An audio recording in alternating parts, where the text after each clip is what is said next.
Well, this is really exciting for me because these men here and the gentleman that you see on the screen are just really some of my not only favorite men in Bitcoin, but just my favorite men. If if this was like our gang from the Little Rascals, I would want to be Darla, and I would want these guys to be our gang. So I'm going to allow them to introduce themselves, and I'm going to ask that you would, say who you are. And I think we'll probably start with Dr. Craig Wright, who's on the panel behind us here, since he hasn't been introduced yet. And then we'll just go down the line. You have a microphone there, and I'll ask Edmund Moy, and then Joseph VaughnPerling, and Trace Mayer, and then Nick Szabo to just introduce yourselves and say a little bit about how you came into Bitcoin for people that maybe don't know who you are and your relevance to the Bitcoin space. So, Dr. Wright, we're going to start with you. Welcome. Okay. All right. I guess, first of all, I'm a former academic who these days does research commercially that no one ever hears about, which suits me very well. I basically work in designing protocols and doing a whole lot of things that people don't realize is actually possible yet. We'll be actually back to publishing papers again soon. I haven't been for a while. It's been a few years now, but I'll be going back to that next year. But hold on a second. Who are you? What do you? No one here. Tell me who you are. Are you a computer scientist? Are you a miner? I'm a bit of it. You're a bit of what? I'm a bit of everything. I'm a bit of everything.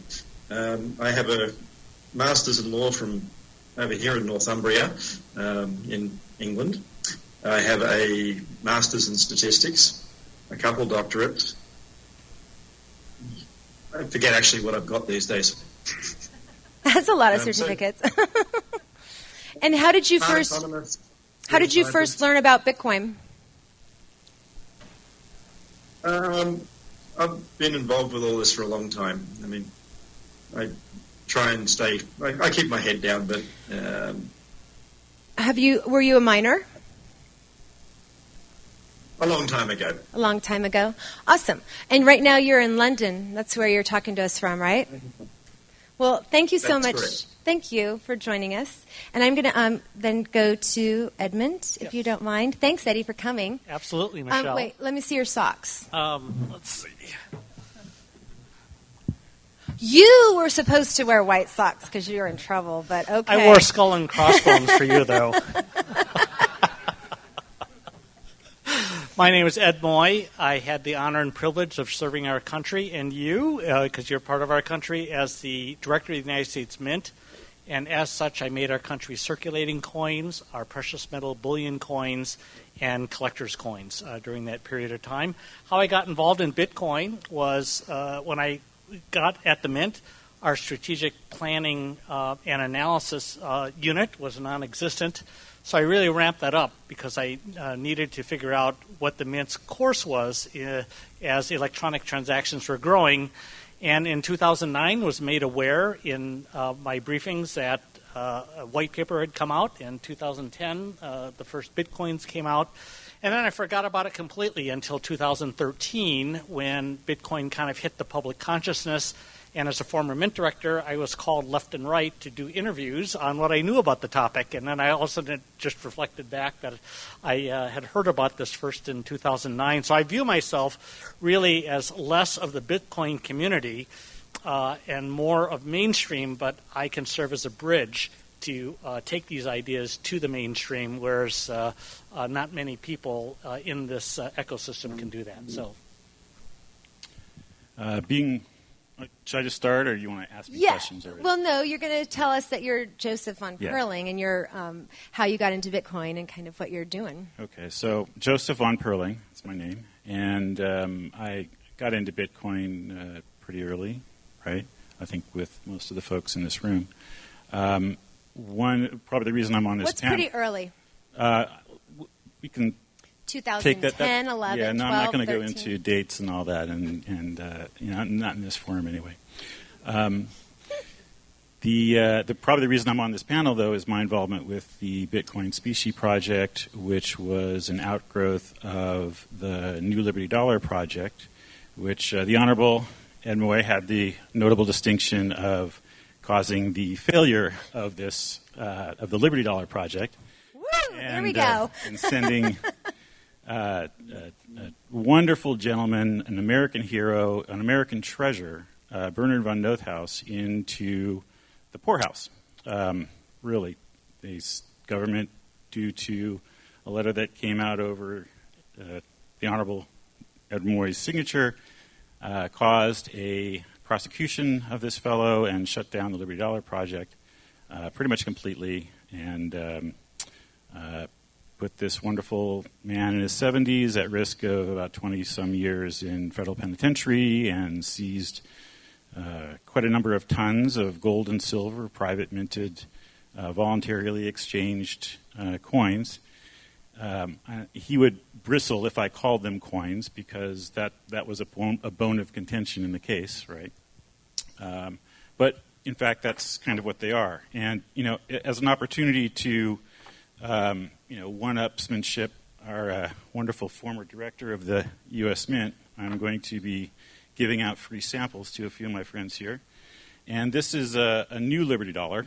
This is a project that I started after the Liberty Dollar was shut down, and I basically redesigned the piece so that it had none of the characteristics that were at issue from the government case, and began again. And from that, then also founded the Bitcoin Specie project, which is a project to essentially create a peer-to-peer, anonymous, intrinsically valuable specie piece that has a QR code on the reverse side, which will give you the real-time value of it in Bitcoin. So if you're doing simple purchases over the counter, you don't have to wait for confirmations. You don't have to deal with any of the technical aspects of Bitcoin, and you can do it off the blockchain so that there's no blockchain pollution, which is now becoming an issue for block size, right? Well, hold on a second. Let's give Trace a chance to introduce himself. And yeah, I guess the rest of us, right? I'm Trace Mayer, early Bitcoin evangelist and investor in core infrastructure like BitPay, Armory, Kraken. I suppose relevant to this particular audience, I sent Jeff Berwick his first Bitcoins, Lou Rockwell, Tom Woods, Jeffrey Tucker, some of our favorites, right? How I suppose I got into Bitcoin, I was actually working on a graduate level academic paper on money, and interestingly enough, I couldn't find any real academic literature, which was strange. I suppose if you want to learn the truth about money, you have to learn it from yourself. And then I eventually ran into Dr. Edwin Vieira's book, Pieces of Eight, and he's got 4 degrees from Harvard, PhD in chemistry, law degree, practices before the U.S. Supreme Court. And his Pieces of Eight is the definitive treatise on monetary law in the United States. It's 1,700 pages, 5,500 footnotes, just expert, amazing book. And I actually got to talk to Dr. Vieira, and he's really quite a national treasure and a legend. But I guess relevant to what Mr. VaughnPerling was talking about, I brought up the Liberty Dollar case to him, and he said, I actually had talked to Bernard von Nothaus, and I told him not to do this and that, and that's what they actually went after him for. And so, if you're going to want to do something in this space, you can't do very much from jail. So it's probably a good idea to listen to the lawyers and not do things that are intentionally provocative and make the state functionaries look stupid or impotent and powerless. So, otherwise they'll make an example of you like Mr. Albrecht. Okay, my name is Nick Szabo, and I was involved helping come up with the ideas of smart contracts and blockchains and cryptocurrency in the Can you get your mic? Sorry. late 1990s. So, and of course, when Bitcoin came out in 2009, I saw it and got a little interested in it. So. But you created BitGold, which is the precursor to Bitcoin, basically, right? Right, one of the precursors, yes. Mm-hmm. And you were involved with Wei Dai and Hal Finney yes. a little bit, yep. So your computer science is basically what is the platform in a lot of ways to the Bitcoin protocol. Right, yeah, that's the main skill set. Wei Dai and myself and Hal Finney applied computer science. And so, yeah, I have a computer science degree, University of Washington, also a law degree. So I'm not intimidated up here at all with these guys. Okay, well, thank you all for coming, and I appreciate each of you being here. Maybe we can keep the focus on the history of money and the future of money and leave any disputes that we might have with people to talk about it at another time, please. Yeah.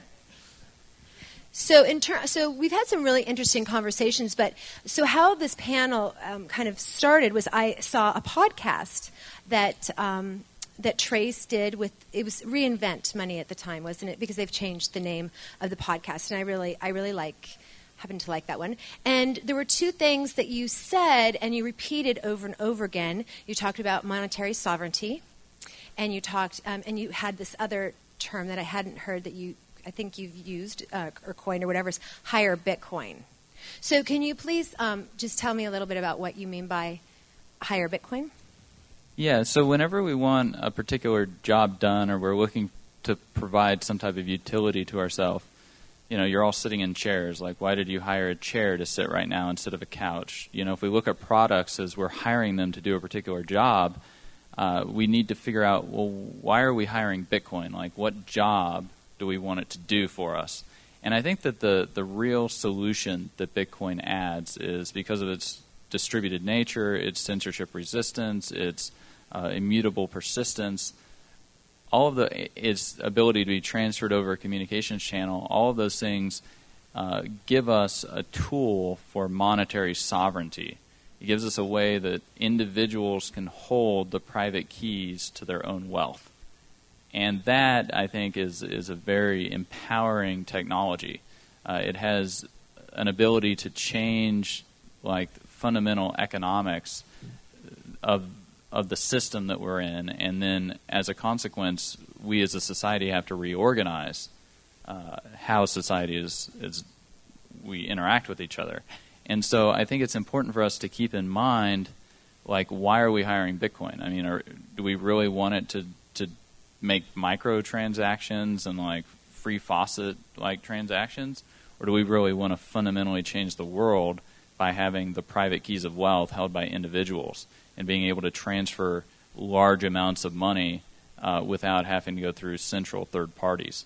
And so we have all these different network effects that are taking place. If we keep our eye on the prize, what's the first reason we hire Bitcoin?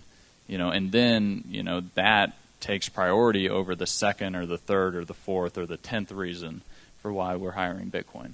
Because Bitcoin can do so many things for so many different people, but how do we prioritize what we should be focused on? So probably the biggest characteristic that distinguishes Bitcoin is its decentralized security, its integrity, its censorship resistance. And that makes it independent of financial institutions, which is the rest of the financial payments world is not. And it makes it globally seamless, so crossing cross borders seamlessly. So I would say those would be your highest priority, because those are the distinguishing factors that distinguish Bitcoin from Visa and the other traditional systems. Those would be your highest priority things in your list. And Dr. Craig, the other day can you hear us, by the way, all of us okay? I can hear you fine. Okay, great, thanks. Okay. The other day I saw you tweet something, and I think it was Bitcoin is a commodity. Did you say that? I said money is a commodity. Okay, thank you. I wasn't exactly sure if I right. remember that correctly. So can you elaborate on what you mean by that and how that relates to Bitcoin for you? People argue about whether Bitcoin is a commodity or not. Now, it's quite simple, it is, but so is money. Throughout history, whether we're talking about gold or fiat itself, the value of exchange there is something that can have other uses. It's only recently that we've come into a unpegged currency that has no real relationship into anything. I mean, up until the 30s, we had a gold exchange standard, which most people don't even realize wasn't a gold standard. It involved less than 5% of the actual gold that was on the books in America was actually held. So there's always been a commoditization of money. And in fact, it is the ultimate commodity. It's the exchange protocol that we use for about everything else. So Bitcoin is a commodity for the simple fact that money is a commodity. Okay, and so I think I tweeted something back to, I mean, no one knows me to be provocative or snarky, so,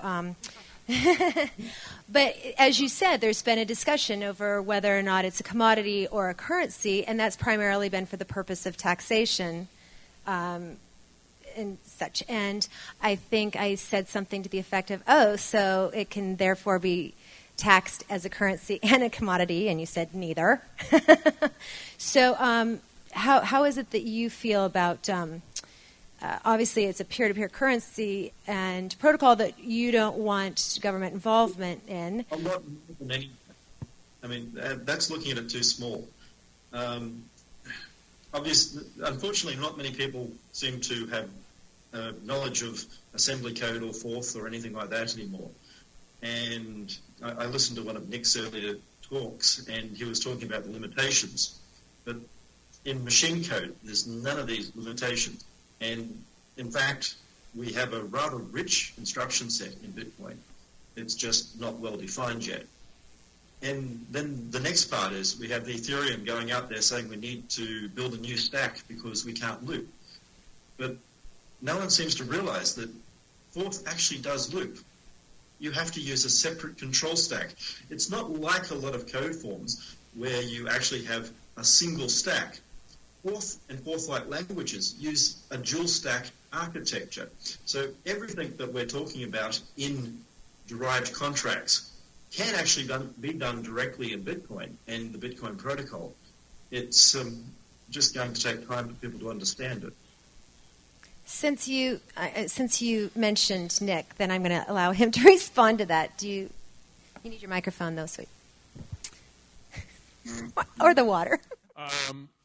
No, I have not heard that opinion before. I've never heard anybody call the Bitcoin script Turing complete, and I don't believe that's accurate. He just said you're wrong. The difference is the script itself isn't. What you can do is you have in Forth a control loop. So the looping function is separate to the actual loop, the script itself. Yeah, I mean that's an esoteric thing. If it's not Turing complete, then it's not a general purpose language like Ethereum, regardless of but that would that assume partial that the only way of actually type of writing code would be to do it directly in a script that runs on the machine. Okay, so do you have another option? Well, this would be a good topic for you to write a paper on because that's certainly an unconventional view you have. So, and Joseph, did you want to comment to that as well, since you're a computer scientist? Since you're talking about Twitter and additional opcodes, this is something that Garzik commented on, I believe, Jeff Garzik? A day or two ago, saying that a new opcode could be possibly done that would allow Turing complete to be done within Bitcoin. I'm sorry, would you please a little bit louder and realize that I don't understand jargon at all, and Okay. so, talk like we're talking So to me a here. new Make script it simple. function that doesn't exist yet, a new opcode, could be implemented that would allow calls to a Turing complete language, Ethereum or not. Did you hear that, Dr. Craig? No, I didn't, sorry. Okay, so Garzik on Twitter within the last couple of days mentioned another Turing complete language that could be implemented as a new opcode to make calls to and implement Turing complete functions within the Bitcoin script. So it doesn't exist today. Mm-hmm. It is a possible future. Who knows if it will occur? But both of these gentlemen are correct. Wow. Okay. Now, so here we've immediately gone to talking about computer science and code and what have you, and and it's money. And so, to start with you, Eddie. Yeah. So you are the eldest, the most mature of us up here, and have which means old, but not necessarily smarter. So what do you think about this? Because when I first met you, we both had I had a silver piece in my pocket, and which was actually given to me by the gentleman who owns Roberts and Roberts, and it's right here actually. And you pulled out your gold 1 ounce coin and upped me quite considerably. So what do you think, what is it, because we're talking so much toward millennials and future generations and things. So your family came over from China, as I recall, and basically tied gold coins into your clothes, or their clothes, so that they could, and they had to carry their wealth with them. And so what is your kind of your visceral reaction to this digital, space relative compared to how you grew up thinking about it? Mm-hmm. Yeah. So in short, as Michelle mentioned, my family, Chinese, my dad came over after the Communist Revolution, then went back to Hong Kong to find a wife, and then they both came over here. My parents saw World War II, the rise and fall of the old imperial government, the rise and fall of the warlords, the rise and fall of the nationalists, and the rise of the communists before they hightailed it out. And during that time, they saw 3 failures of the banking system, 2 collapses of the currency. And so if you grow up in a mentality like that, you realize that government-made currency and systems can fail you. And as a result, you need backups. And for my parents, gold was a backup. And so in India and in China, where these things have happened a lot, there's a cultural preference toward diversifying your wealth into tangible assets, and gold just happens to be very portable. And so with that, when the Japanese, so when my mom got married, she got a 24-karat gold bracelet and 24-karat gold necklace, which is unusual because they're usually 14 or 18. And around them were $2.50 and $5 gold pieces. And what her father-in-law was telling her wasn't, "I love you as my daughter-in-law," but he was saying, keeping the family line going is so important. I want to make sure that if an all-out war happens and you have to run away from your home, you have enough money around your neck and your wrist that you can sustain our family through the worst crisis and find your way to safety. And so we grew up with that mentality, and that's one of the reasons why I gravitate toward Bitcoin today is while gold has been portable for 2,700 years or arguably 5,100 years, because of today's economy and the modern prices of things, carrying enough wealth around your neck is very difficult using gold. And so I look at Bitcoin as being a substitution for that, which holds a lot of the same characteristics that people had valued in gold over history. It's not a one-to-one comparison, but there are a lot of similarities, and it's the best modern thing that comes close to holding its value that way. So so this is something that we were talking about last night at dinner. It frustrates me that when we talk about the value of Bitcoin, that we talk about it in terms of against USD. And I understand that's reserve currency and what have you, but I would be interested actually in valuing it against gold. To me, that'd be like comparing apples to apples as opposed to apples to a millstone that is going to drown us, So how would you, what would you think of that? Yeah, so I think there are some advantages of tying a cryptocurrency in some way to a tangible asset like gold, but I also think that there's some challenges with that too. Overall, the other reason why I like cryptocurrencies and where my mind has gone on all this is that when you take a look at our earliest notions of money, money was in private hands. You found electrum, which was basically a mixture of gold and silver in the ground. Sizes were important, and if you just pounded it into a mold and you used that in trade. So money was it was in private hands. It was the ultimate democratization of money. But that limited economic growth because you had this issue of standards, weights, measures, so that electrum, when you find it in the ground, it could be 90% gold and 10% silver, 92%, 94%. You wouldn't know. You might get the weight right, but if you didn't get the purity right, you had a problem. And then as commerce got bigger and bigger and transactions got bigger and bigger, you needed more coins, and you couldn't rely on the technology would not allow the private sector to keep up with demand. And so government stepped in, and the big step was in Lydia, where they figured out how to purify gold.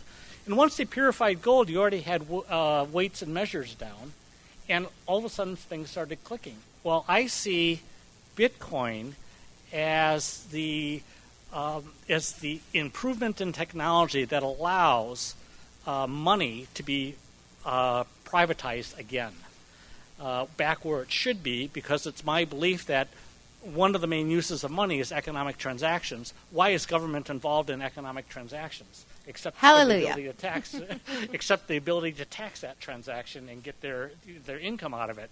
And so if money is primarily used in economic transactions between two people, then it makes a lot of sense to me that if current technology allows, then money should be privatized because it's used between two people.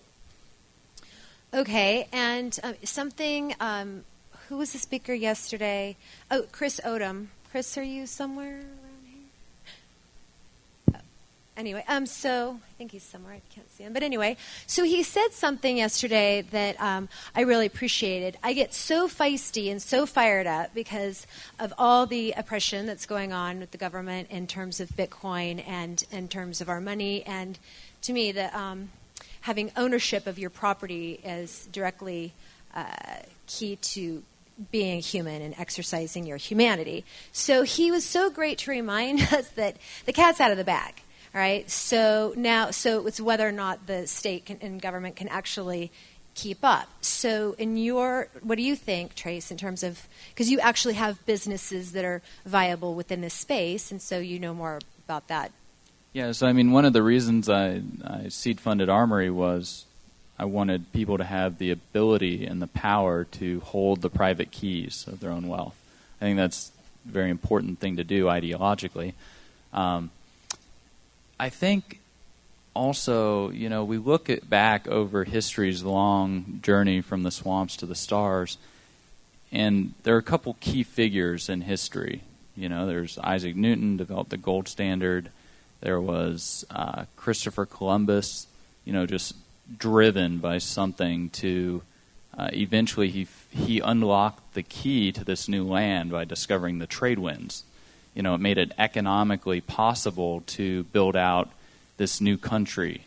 And the way that the American map was set up, we really only had to terraform the Erie Canal. Otherwise, we had the Mississippi River, we had the Great Lakes. It wasn't distributed like Europe was.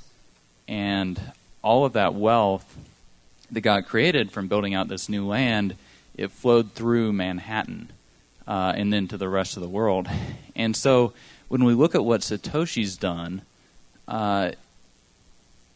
we had asymmetric cryptography, and we started tinkering around the edges of this new vast frontier called cyberspace, but we hadn't discovered the trade winds yet. And so what Satoshi's done is he's found this way to be able to economically build out cyberspace, because we've now reduced the function of transferring value over a communications channel to pure data. And I think that's a very, very significant discovery in technological innovation. Maybe Nick would like to talk a little bit more about that, since you've been involved in this far longer than I've probably been alive. So, yeah, if Nick could comment, and then as soon as Nick's finished, if we could just go right to you, Dr. Craig, and comment on the same thing, that'd be great, okay? So, yeah, I think that comment is correct. The decentralized security of Bitcoin allows it to replace an army of lawyers and accountants and investigators that would be involved in a PayPal and a Visa and the more traditional payment systems. And as for gold, of course, was the big inspiration for BitGold. If you look at the history of gold, it's been very useful. For example, smuggling money out of the country past capital controls. However, it's also been quite insecure at times. The Spanish looted the Aztecs, and the English looted the Spanish. So gold, and of course FDR confiscated gold, and in modern times that smuggling can be harder because of X-ray machines and other metal detector machines. So that was a big challenge, is to use computer science to improve on that, to have the economic and security characteristics of gold insofar as independence from financial institutions goes, but also have it be transmittable digitally and be more secure than gold. And Dr. Craig, did you want to say something about that?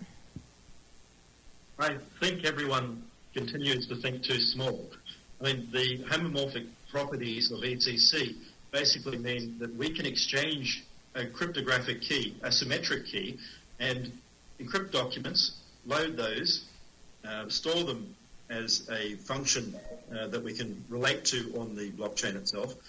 But more than that, we can actually link it into things like IPsec, and we can build firewall policies that are transmitted because of purchasing a token.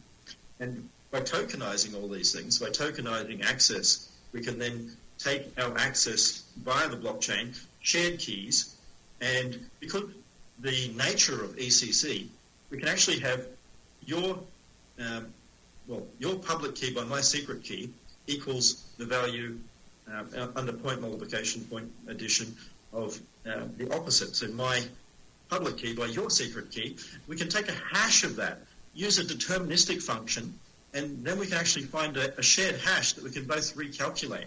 So if we're talking about things like access to websites, digital rights management, we have all that capability actually there. So the majority, I mean, we're still thinking it's just money. There's so much more. So can you tell me, because you've now moved your operation, your family, and your business and everything from Australia to London, and I saw that you were doing some things in Iceland and things. So why did you do that? And I assume that it's for the purpose of the advantages to Bitcoin. Sorry, we just kind of lost some color there. Okay. Iceland's because of power. It's much, much cheaper in Iceland to run computers. And the main one that we've got at the moment is called Tulip. And Tulip's number 15 in the top 500 supercomputers globally. So your computer is named Tulip? Is that what you said? Tulip. Okay. Yeah, we call it Tulip. Most people don't actually realize that the tulip bubble wasn't really a bubble. It was actually a reallocation of contracts. It was made from a contract to a swaption. And by changing the contract to a swaption effectively and allowing government officials to get out of their contract, they collapsed the price. Now, tulips actually did have a use back then. Tulips kill grass, and one of the things that they would be planted around castles to basically keep the grass down and trees down and everything like that because they're toxic. And when you had a castle back then, you wanted a large area to see things. So there was actually quite a value in tulips because they sold billions of them around Europe. They're one of the biggest trade areas. It wasn't just a special tulip. It was actually, the volumes were huge. It was bigger than coffee now. And what are you doing with this computer? You said it's in the top 15 largest supercomputers in the world, you said? It's number 15 at the moment, yes. Number 15. And what is being done with that? We've been modeling Bitcoin scalability and everything like that for a number of years now. Wow, that's cool. And I'll be releasing papers next year. And did you want to comment? I know, Eddie, that you, with your history of money, I haven't heard anyone say before that tulip mania wasn't actually a bubble. Did you want to comment? So I'm a recovering government bureaucrat, so I'll refrain from commenting on things that I know nothing about. Oh, wow. Good for you. I'm so impressed. I'm so proud of you.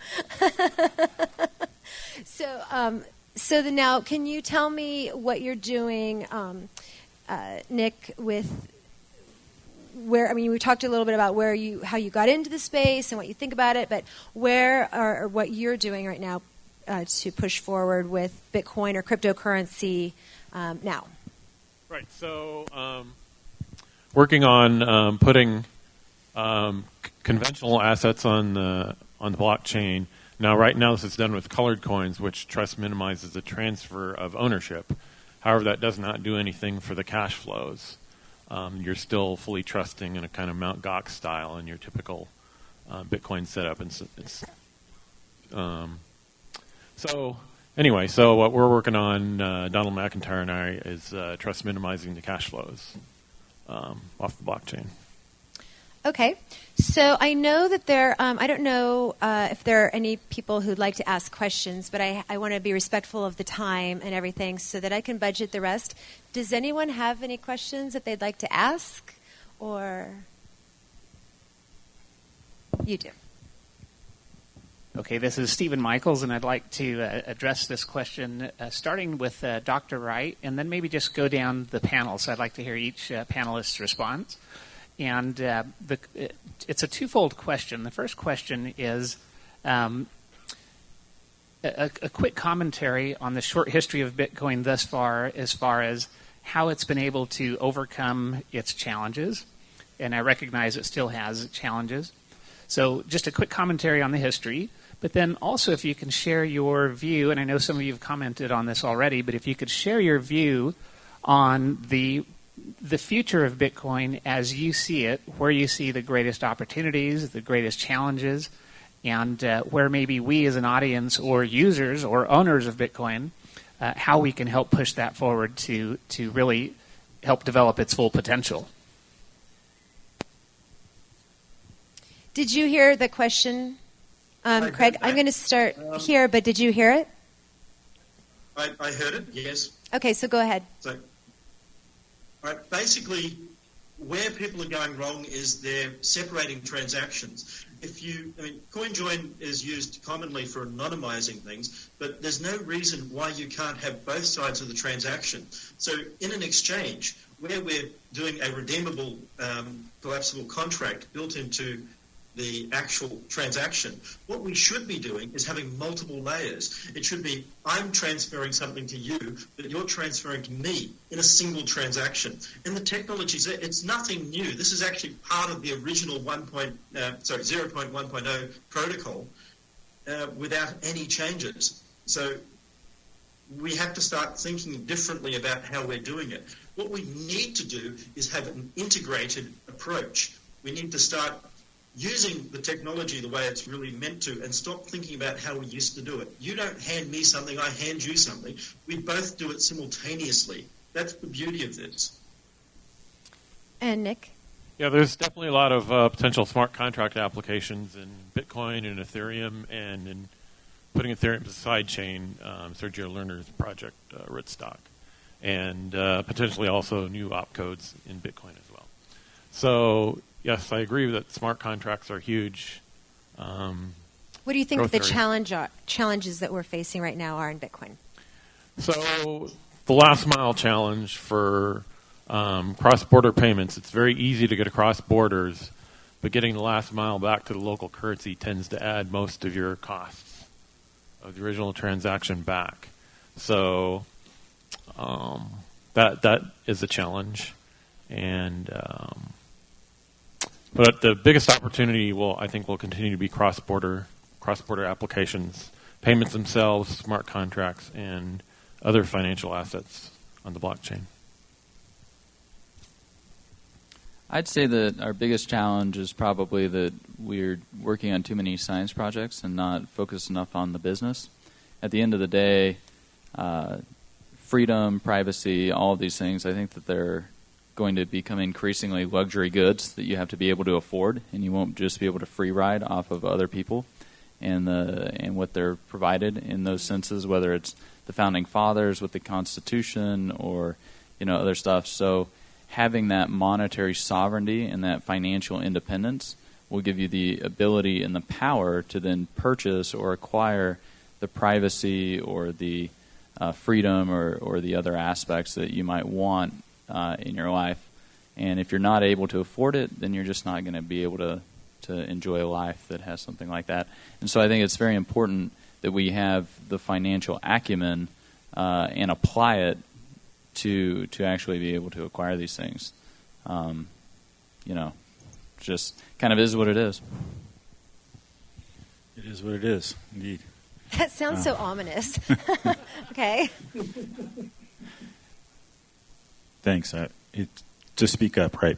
So the question was about what's the next steps, what's the future, how do we unlock what Bitcoin can do. There are many next steps, and we've touched on a few of them just now, but the far distant future, I think, here in Bitcoin land is that it unlocks the elements that were set forth by the cypherpunks in the manifesto. It begins the process of outsourcing all of the things that we once looked to government and still look to government to provide, and provide them in code and mathematics so that we can ultimately reduce the cost and the impact of government on the lives of everybody and increase thereby the liberty of every human on the planet. It has the potential to unlock happiness, freedom, liberty, and independence in a way that no other technology in our lifetimes has begun. And we are just now at the very beginning of it. So everyone here, you are the pioneers. You're the people in the building the log cabins and crossing the wastelands and sailing on the trade winds and creating new businesses and taking us step by step into the future that we're trying to create. And we thank you for that. Awesome.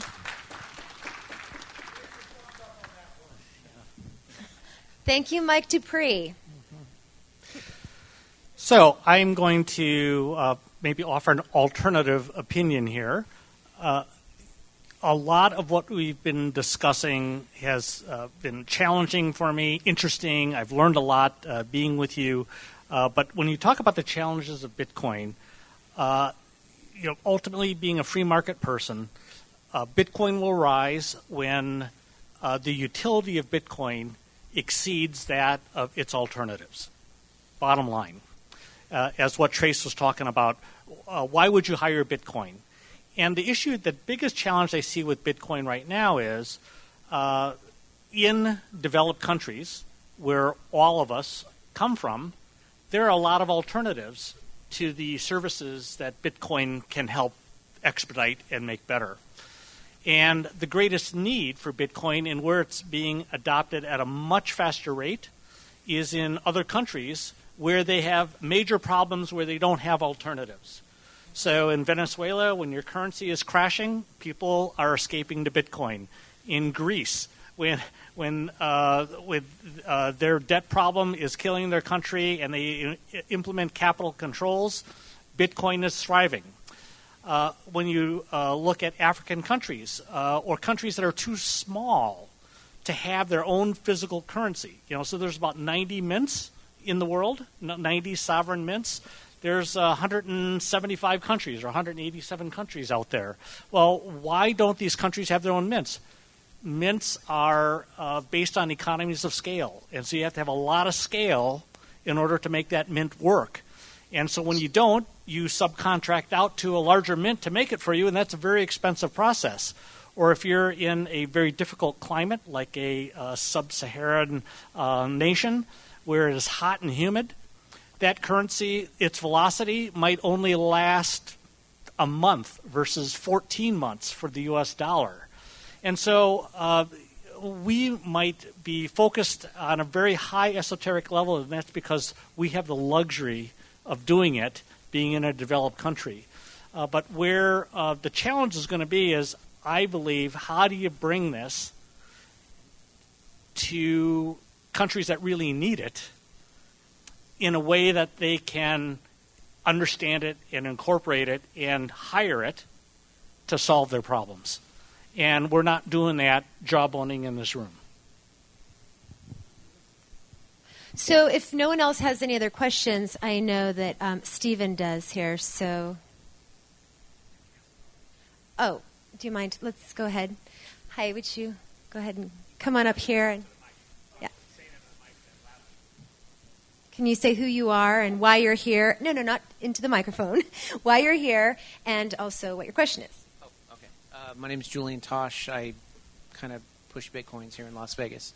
I had a question for Dr. Wright. I feel like I'm taking crazy pills. You said you have a 15th largest supercomputer modeling Bitcoin. I would like to hear more about that. If I heard that incorrectly, then let me know too. No, it's called Tulip. If you have a look in the top 500 site, where site number 5547, it's my second computer.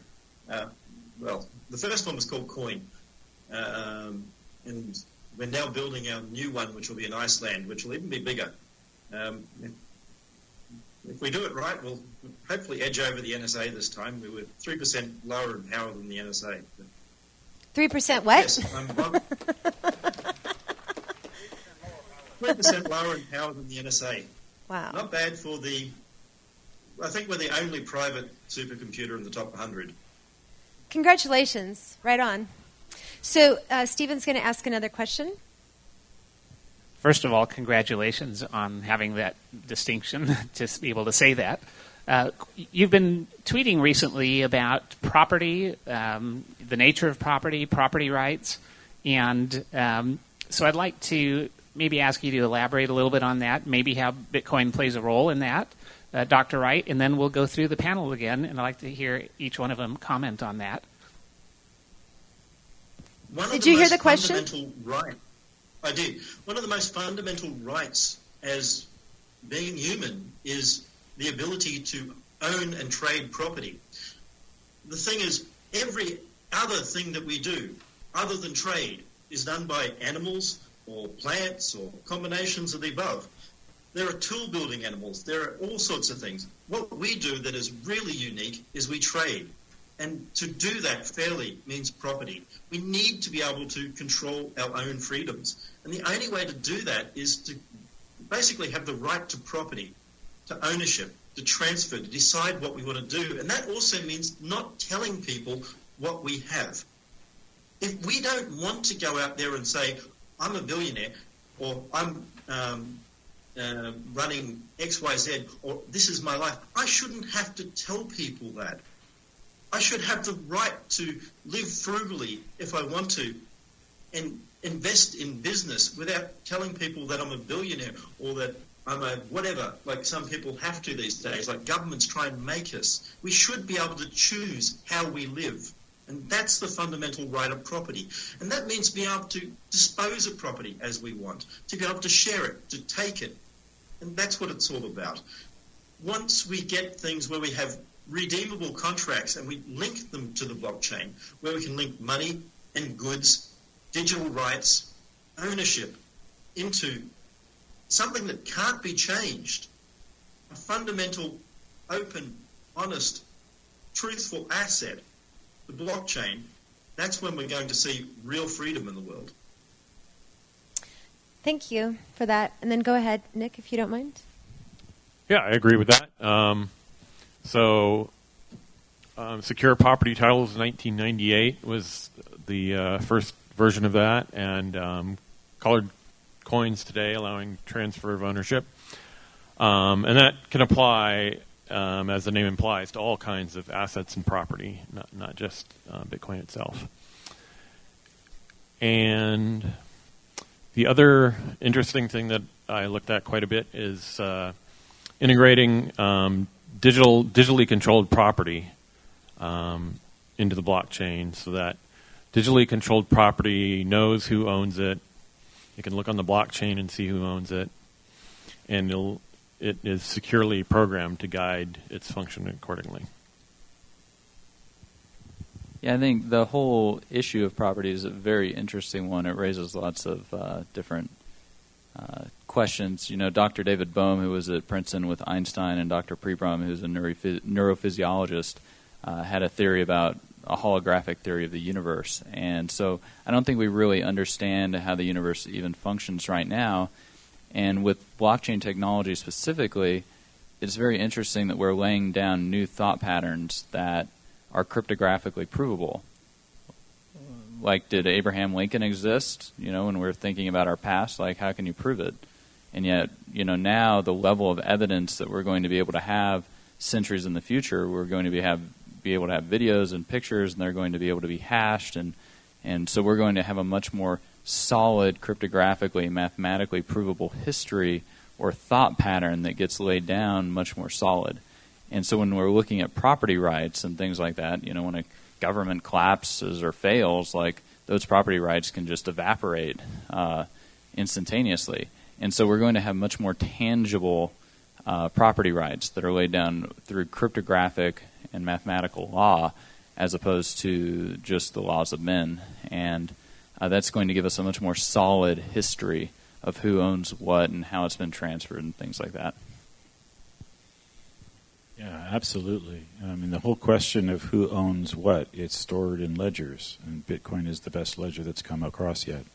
And it's not just the what, right? Not just what color coins can do as far as identifying different types of things. It's also the who. You can, I mean, this great project Open Bazaar is just launching imminently, and you know, it incorporates an idea of fidelity bonds where you can create an identity by sending Bitcoin to an unspendable address, and that then creates an identity of trustability that you don't want to lose, because those Bitcoins are gone, and if you break the trust that's associated with them, they're gone, and that trust is no longer trustworthy. So the whole notion of who owns what is potentially changing. Currently, we all rely on government ledgers for who owns what real estate, who owns what car. You have to register all of these things. All of this is expensive. All of this requires people to pay taxes by force. All of that is potentially reducible in cost and impact on our lives, and it's, again, all because of this wonderful new technology that we're only just now beginning to unlock the benefits of. And you, and so I have a question actually after this, and then you'll give your last few words. But I know, Edmund, that you received a tax bill that you weren't very happy about that came as a result of you owning stocks in something or another. And I don't want to speak for you, and I don't want to out whatever. But I mean, that came as quite a surprise, and it caused you to have to make some major lifestyle changes and things like that. And that was relevant to property. So do you have some comments that you'd like to make in regard to property, but also speak personally about the loss of yours? All right. So the first comment about property, I agree with everything that's been said here. I believe it's a fundamental to what makes us distinctive as human, and which is why I have a hugely negative bias toward communist and socialist governments, and in particular a personal relationship or personal experience with that, where my father grew up as part of the wealthy landowner class, and unlike the bourgeoisie in Russia, it was the landowners that Mao went against in order to form his communist government. So my family went from being extremely wealthy to zero in a day in 1949 and escaped China with their lives. And so just that own personal experience that I have shows how quickly things can change, even in relatively modern history. And so I believe things like Bitcoin, which allow for greater ease of keeping that personal property yours and away from government confiscation, could be one of the single greatest tools to reforming these centralized governments all over the world. And so it's one thing to preach democracy, and we saw that in the 80s with Reagan and Thatcher and Pope John Paul II, and how greater democracy and greater economic growth happened during that period of time.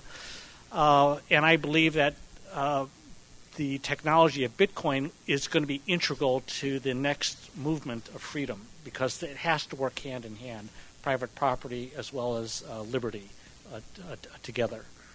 Sorry, question? Could you actually come up and use the microphone so that the video can pick it up?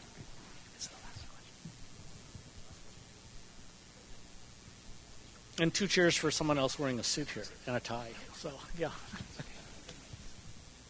Yeah, sure. So I guess I'm right on board with everyone on the panel here about the importance of property rights. My question really goes back to, I guess, the kind of cynical comment that in the future these inalienable human rights that we sort of take for granted will really come down to whoever can afford them. I guess I feel like I might get some disparate opinions here, but especially for the Honorable Ed Moy, is there a role for government in Bitcoin? Is there a role for taxation in Bitcoin? Because it seems like those are two kind of fundamentally opposed ideas. And yeah, I'd leave that question there and would love to hear the panel's thoughts. Thank you. So did you heard the question, Dr. Wright? Okay. I did. So at the end of the day, if taxation is going to occur, it needs to be done in a way that is actually more to do with what people spend. So, I mean, if you have a value-added tax but no income tax or whatever else, then it's enforceable. In the future, when we have pseudonymous systems, the government's going to have to actually look at what's being spent by business and what can be claimed. And basically, they can tax me on the things I'm able to use and produce with to a limit, but only to a limit. Okay. Yeah, it's there's an arms race between anonymizing technology and tax collection on the blockchain, so that will be interesting to see develop. Because a fully non-anonymous, fully identified set of transactions on the blockchain is a perfect auditor's tool, including tax auditors. So, yeah. I mean, it really just comes down to the degree of society that the populace will tolerate. You know, and as we see in Venezuela, they'll tolerate a pretty bad society. And regarding the other stuff, you know, we have a lot of advancements being made in life extension, biotechnology, nanotechnology, things of that nature. And that's kind of how the resources get distributed and allocated.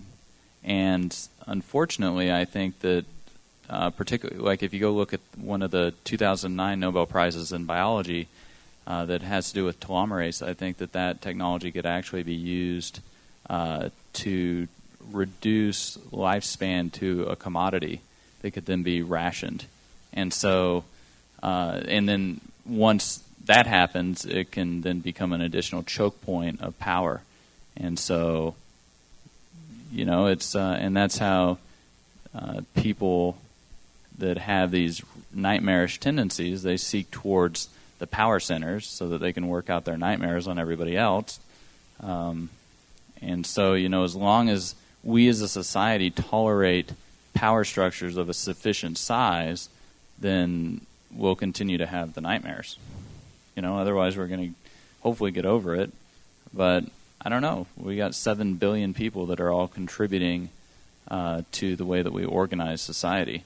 And so we really have to fundamentally change the economics if we're going to change the way everything's organized on top of it. Now because we need to start wrapping things up, but I do want to ask the 3 computer scientists this question. There's been a lot of talk lately by the bankers that they want the blockchain, but they don't need Bitcoin. So can you please touch on that and address whether or not we can even have the blockchain without Bitcoin, and keep it really simple for people like me? So private blockchains, the architectures tend to be actually similar to the original Bitgold and secure property titles insofar as using Byzantine consensus, where you have a set of countable, identified nodes. And that can work reasonably well if you're in a bank and you're kind of a comfy environment where you have a public key infrastructure and you can identify the other nodes in the bank. That does not work for your cross-border applications for seamlessly distributed system. So the bank private blockchains tend to be used for improving on internal efficiencies within the bank rather than the cross-border applications that Bitcoin and et cetera are good for. What do you think about that, Joseph?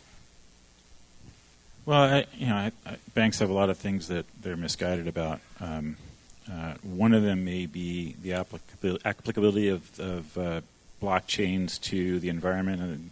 Banks use journaling database. Bitcoin blockchain is an example of a journaling database. It's write only. Once you've written to it, you can't change it. The ATM networks use a similar type of database structure. The idea of it is that once the transaction is done, it gets propagated to all the others, and you can't duplicate it, and you can't change it. You can't undo it. But the wonderful solution of the Byzantine fault tolerance and all that, it's a bit wasted on banking architecture in general. So the banks may employ it. It may be good for them, but they're certainly not getting all the wonderful benefits that it provides. And to bridge into the other question about how this affects government and banking, it was mentioned in one of the previous talks, there's a very, very fine line between government and banking, and what Bitcoin really does is it takes that fine line and makes it a bit wider. Because of its wonderful auditability, you've seen government officials that have done crimes with Bitcoin go to jail. And it's a permanent record, and that's why banks like it. You remember in your grade school, your teacher would say, "This is going on your permanent record." You knew it wasn't true. With Bitcoin, it's true, right? It's there forever. So the dividing line between banking and government may widen because of this. And I think there will come a time where the separation between the honest politician and the dishonest one will come down to whether or not they support the use of Bitcoin for government function. Because it does provide that auditability, and the anti-corruption tools that it can implement throughout government can make government become provably honest in a way that's never before been possible. And a provably honest government is something we've never seen. It would be a wonderful thing to see. I would question whether or not it's possible, but anyway. Well, with the cryptography, I would suggest that it is possible. Whether or not that would imply, though, that people are always honest in the first place. So, well, those that are can then prove it, right? And the ones that aren't can't. So that it may create that division between the people within government that become more electable because they can prove the degree to which they are honest, versus those who are competing for their office. Okay, and Craig, if you would please tell me your thoughts, and then if you would give any last closing words, and then we'll just go down the panel one at a time so that we can get on to the next speaker. That would be great. At the end of the day, Bitcoin is a limited supply. So we have to go back to economics rather than computer science in this one and remember that we incentivize people to get them to act. Now, banks seem to forget that anything with a limited supply that is of use is going to start having value. If people then have value in something, they will speculate on it. So at the end of the day, saying that there is no value in Bitcoin or whatever else is superfluous because people will act anyway in their own interest. Now, incentivizing all of this and using a way to get people to actually want to engage means that you have a system where people are going to make the system more secure, not because they want the system to be more secure, but because they act on their own interest. And that's where the banks are going wrong. At the end of the day, there isn't a bank out there in the world that has enough computing power to stop me personally now if they were to run a Ripple network or their own private blockchain. I mean, I've got a 3 whatever petaflop computer sitting there grinding away, and if an individual, well, not a small group, can basically set up something, then others can, governments can. And if the government really wanted to compete with me and chuck more money into supercomputing research, they would build something way bigger that could attack any system. And if we think about competing currencies and banks, then in time, if we're going to rely on private blockchains, we're going to find that we have a system that is less secure, not more. And thank you. And then can you please just give any last words that you'd like to, any wisdom you'd like to impart or anything? I think what we're limiting ourselves in thinking about Bitcoin as just money or as just transactional exchanges. It is so much more. If we think about the crypto, we think about the technology, we can integrate that. Instead of PKI, we can have a browser-based certificate that doesn't require certificate revocation lists for the simple fact that every transaction, every time we log on, is new. It can be tokenized. It can be paid for. We can have a system where every time you download a file, every time you access something, it's encrypted and it's owned by you, where you can share it, where you can actually have a record. We have to start thinking not just money, but a full digital rights network, a full transaction network for files that link to redeemable contracts. Then we'll start actually understanding what this is really about. Thank you. Go ahead. Okay. Any last words, Eddie? Yes. So just a few last words. Point number one is I wanted to address your issue. And, as far as the government role in the development of Bitcoin. So I would separate it, and I won't address what I wish for. I'll address the reality. And the reality is government is not monolithic. It's very inefficient. But there's one thing that it does better than anybody else in private or public sector, and that is collect money. That is the one single thing they're really good at and very jealous about. What about the roads? Just jokes. And so under that scenario, Bitcoin development in the United States is, with government approval, is somehow going to incorporate how do we get money out of that transaction. And so I just think that's the reality that we operate under. And then the last comment I wanted to make is a clarification of what I was saying before, and that is I really do think that we in the West have an important contribution to Bitcoin because this is where all the intellectual capital is and the innovation going on. So that's an extremely important role. But the application of Bitcoin, I think, is really going to grow in the developing world. And so I think until we can bridge that disconnect, Bitcoin's adoption and development is going to be stunted. Thank you. Thank you.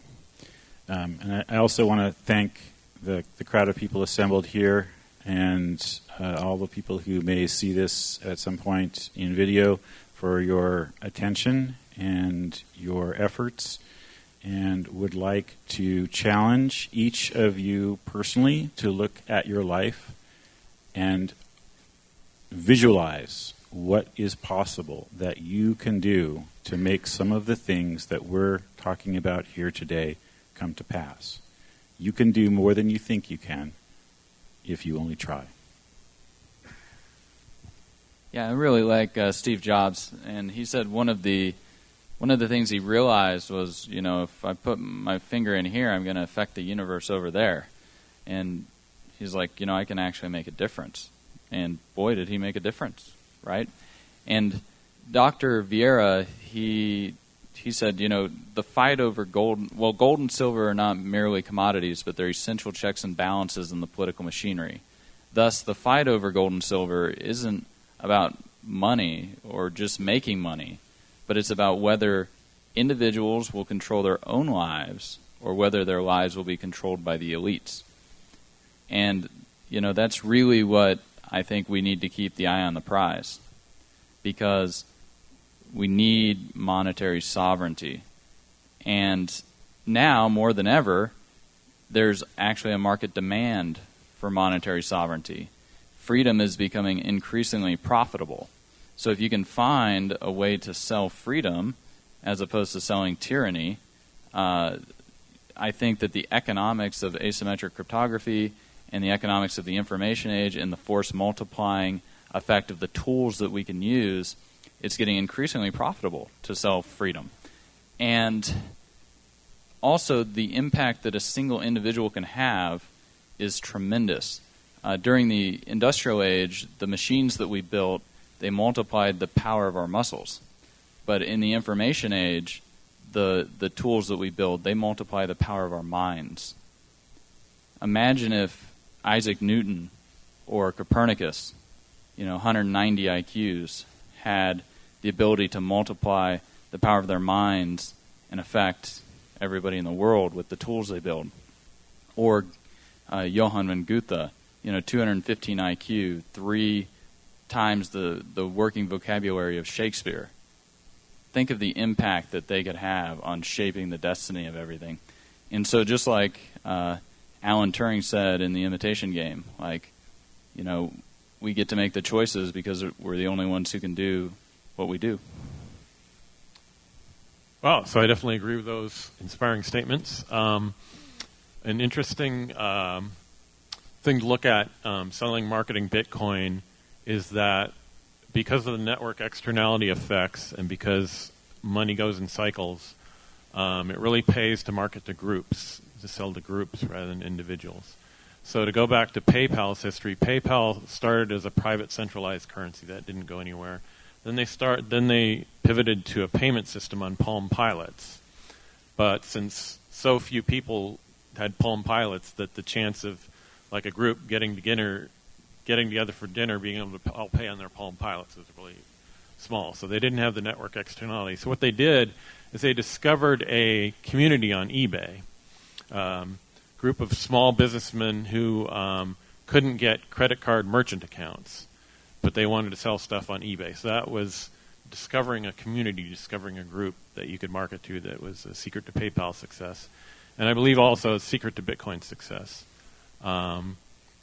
Because the number one objection to using Bitcoin will be, well, nobody I know uses it or nobody I'm doing business with uses it. And so you have to kind of sell in parallel to overcome those objections in parallel. And one tool that I think is very interesting for that is social networks. So blockchains themselves are back office technology. People don't interact with the blockchain directly. They interact with wallets.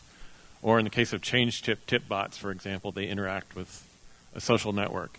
And so because social network represents that group, I think that's a very powerful way to sell Bitcoin going forward. Well, that is going to actually wrap up our panel, but I am just so incredibly grateful to you, Dr. Craig, and to you four gentlemen for rallying for me and everything. And it was just great that they asked when I called. And I loved what Craig tweeted earlier. He said, He said, the things I get myself talked into. I said, Nick said the same thing. He said, I do that to you all.